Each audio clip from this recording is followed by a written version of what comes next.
com um dos anos mais violentos para as mulheres, isso porque explodiu números de feminicídios. E a gente aproveita para trazer informações sobre mais uma tentativa de feminicídio, caso registrado nesta segunda-feira, um caso absurdo. Uma mulher que já tinha se separado e o ex não aceitava o fim do relacionamento. O nome dela, Evelyn. Evelyn de Souza Saraiva, de 38 anos, trabalha numa pastelaria e ontem, então, foi abordada pelo ex-companheiro. A gente vê nas imagens de câmeras de segurança um momento, assim, absurdo, em que ele chama ela para conversar, ele fala, você não vai sair dali, teve uma breve discussão, ela se nega a sair de dentro do estabelecimento, momento que ele saca 2 armas e atira a queima-roupa, 6 disparos de arma de fogo. Ele sobe numa moto e foge. Ela foi socorrida pelo helicóptero Águia, levada, então, ao hospital das Clínicas. O quadro dela é delicado, ela passou por cirurgia. O nome desse monstro, desse criminoso, identificado como Bruno Lopes Barreto. Ele é foragido, a polícia já está ali com as imagens das câmeras de segurança e faz justamente diligências a fim de encontrar, então, este criminoso, que, segundo a família, já era violento enquanto eles tinham ali um relacionamento. O caso foi registrado no DP de número 73 do Jaçanã.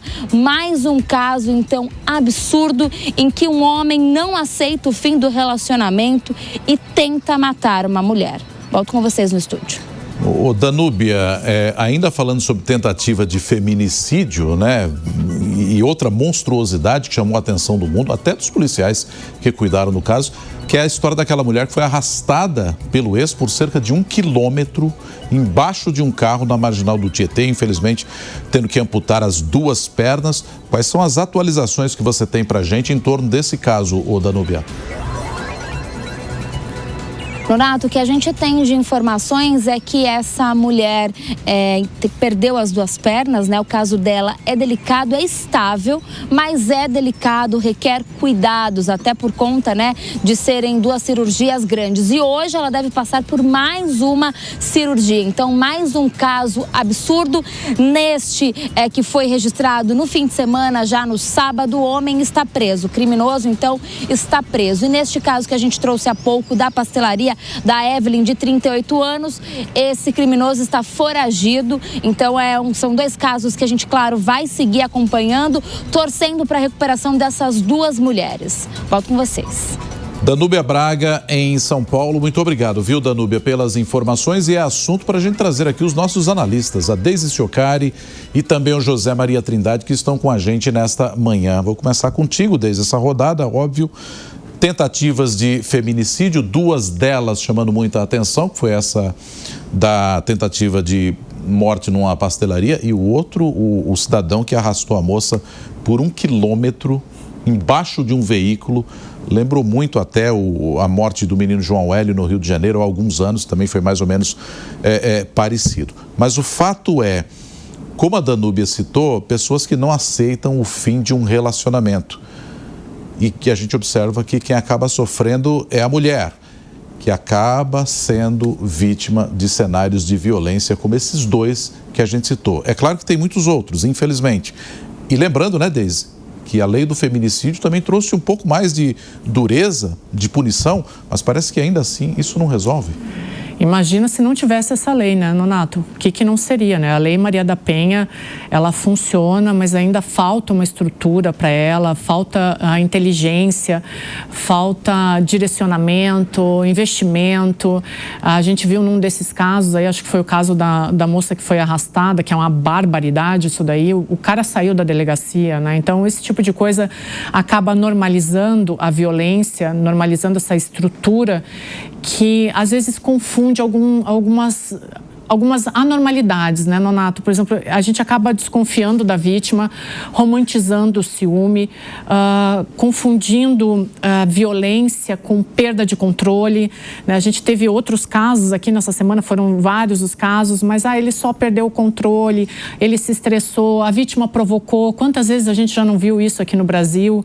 E aí o que a gente tem tido como estatística desde 2015, quando essas estatísticas viraram legais, a gente teve o maior número de feminicídios no Brasil em 2024. Foram cerca de 1.500 mulheres que foram mortas simplesmente por serem mulheres, né? Então, existe uma questão aqui no Brasil que aponta para essas vulnerabilidades e acaba muitas vezes silenciando as vítimas. Então, é preciso que tenha uma estrutura muito maior nas polícias, um cuidado muito maior com a Lei Maria da Penha, e a gente não pode tolerar isso que a gente viu essa semana. Como assim? O cara arrasta uma mulher por 2 quilômetros, ela perde as 2 pernas, pode perder o braço, se sair viva, e ele sai andando da delegacia. A gente teve um outro caso aqui de um influencer famoso que espancou a namorada, também foi dar o depoimento dele e saiu caminhando normalmente, e vida que segue, abre aspas, estou colaborando com as autoridades. Aí não, sabe? As leis, elas precisam ser mais duras, elas precisam ser mais rígidas. De novo, a Maria da Penha, ela funciona bem, mas a gente não pode tolerar que esses caras simplesmente apareçam na delegacia, deem o depoimento e digam, não, agora eu vou colaborar com vocês, enquanto as vítimas, quando sobrevivem do jeito que deve sobreviver essa menina que foi arrastada pelo carro. Os números mostram que essa situação ela está perdendo controle no Brasil, e é preciso que as autoridades elas dediquem orçamento, tempo e prioridade para esse tipo de caso. Pois é, a gente não consegue nem imaginar, né, Zé e Deise também, como que uma mulher vítima de violência dessa brutalidade vai conseguir voltar a viver, né? Se essa mulher que está ainda internada, né, com as 2 pernas amputadas, vai conseguir voltar à normalidade. Também tem um outro caso que a gente viu na reportagem da Núbia trouxe, né, de um outro caso de feminicídio em que o homem vai com 2 armas e atira pertíssimo ali da mulher. 5 tiros atingiram essa mulher também, que segue em estado grave, internada ainda. Zé, não dá para acreditar que esses casos sejam isolados, né? O que esses episódios tão brutais dizem sobre o estágio de violência em relação à mulher aqui no país? Pois é, um problema mesmo social. O legislador aumentou as penas, criou o crime de feminicídio, né? A Lei Maria da Penha foi um grande avanço, né? A Maria da Penha conseguiu aprovar no Congresso Nacional e chamar a atenção sobre a violência doméstica, e não é só em São Paulo, nem no Rio de Janeiro, é geral. E esse ódio da mulher vem até aqui ao coração do poder, Brasília. A situação aqui estava grave demais, ainda está também, e houve a criação de um programa que eu acho muito interessante. É o monitoramento do agressor. Esse caso aí terrível é apenas a conclusão de todo um processo. É uma história de agressões, de ameaças, às vezes não levadas a sério, e às vezes envolve paixão, envolve emoção, e a mulher acaba perdoando. E outra coisa que o secretário de Segurança Pública daqui do Distrito Federal, Sandro Avelar, chama a atenção. É sobre o vizinho vai à polícia, dá queixa de um vizinho que está com som alto. Mas quando há uma briga e troca de agressões, ele se cala, não pode. Esse monitoramento aqui é feito por aparelhos eletrônicos e tem impedido o feminicídio. Quando o agressor é detectado se aproximando da vítima, a polícia age imediatamente.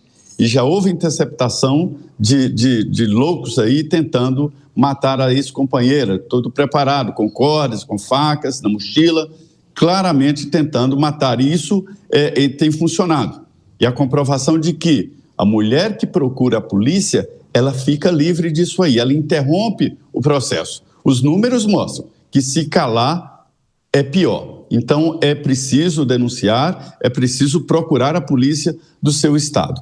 Isso é o resultado de uma sociedade doente, não se pode admitir uma situação dessa. Soraya, isso deixa rastros na sociedade inteira.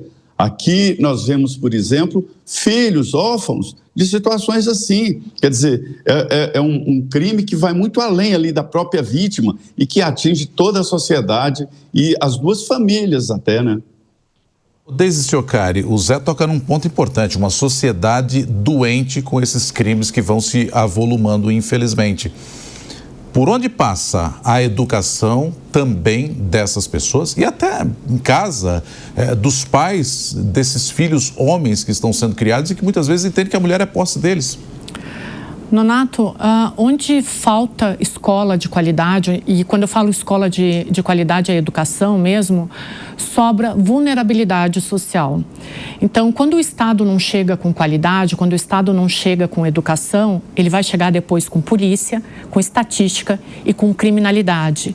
Então, tem que ter um papel fundamental, sim, do Estado, da família e das escolas. Mas se isso não for uma iniciativa de Brasília, como o Zé falou, a gente está fadado a ver essas notícias se repetindo cada vez mais. Zé, você vê que a formação desses meninos está falhando de alguma forma e, como o Nonato disse, né, não é só papel da escola, mas que deveria vir de dentro de casa essa educação e desde cedo, né? Sim, olha, o Estado tem um papel, né, um papel de proteção e paga muito caro por não cuidar da saúde psicológica das pessoas. Isso não é só o Brasil, o mundo inteiro. Agora, a educação é importante. A gente precisa entender que hoje o filho, o homem, é tratado de uma maneira diferente e com privilégios até sobre a filha. E exatamente esse cuidado da família é isso que tem que ser refeito, para que isso não se multiplique e não passe para as gerações futuras.